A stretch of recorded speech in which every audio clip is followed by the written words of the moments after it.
कहानी गंगा और भीष्म प्रतिज्ञा। यह कहानी राजा शांतनु और देवी गंगा के 8वें पुत्र देवव्रत की है, जो बाद में अपनी भीषण प्रतिज्ञा के कारण भीष्म कहलाए। जब गंगा राजा शांतनु को छोड़कर चली गईं, तो शांतनु अकेले और दुखी रहने लगे। कुछ समय बाद शांतनु को एक युवा और अत्यंत सुंदर स्त्री सत्यवती से प्रेम हो गया। शांतनु ने सत्यवती के पिता मछुआरे से विवाह का प्रस्ताव रखा। सत्यवती के पिता ने एक शर्त रखी कि उनकी पुत्री से उत्पन्न संतान ही हस्तिनापुर का राजा बनेगी। शांतनु को यह शर्त स्वीकार नहीं थी, क्योंकि उनके पहले से ही गंगा से उत्पन्न पुत्र देवव्रत थे, जो युवराज थे।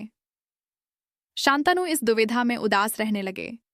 जब देवव्रत को अपने पिता की उदासी का कारण पता चला, तो उन्होंने सत्यवती के पिता के पास जाकर उन्हें वचन दिया कि वह कभी राजा नहीं बनेंगे।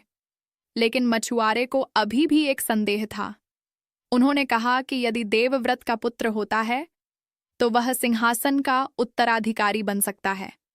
तब देवव्रत ने एक और भीषण प्रतिज्ञा ली, मैं आजीवन अविवाहित रहूंगा और ब्रह्मचर्य का पालन करूंगा। देवव्रत की इस भीषण प्रतिज्ञा से स्वर्गलोक में देवगण भीष्म भीषण प्रतिज्ञा वाले कहकर जयकार करने लगे। उनकी इस प्रतिज्ञा के कारण ही उनका नाम भीष्म पड़ा। इस त्याग के कारण शांतनु और सत्यवती का विवाह हो सका। भीष्म ने अपना पूरा जीवन हस्तिनापुर के सिंहासन की रक्षा और अपने वचनों का पालन करने में लगा दिया, चाहे इसके लिए उन्हें कितने भी बलिदान क्यों न देने पड़े।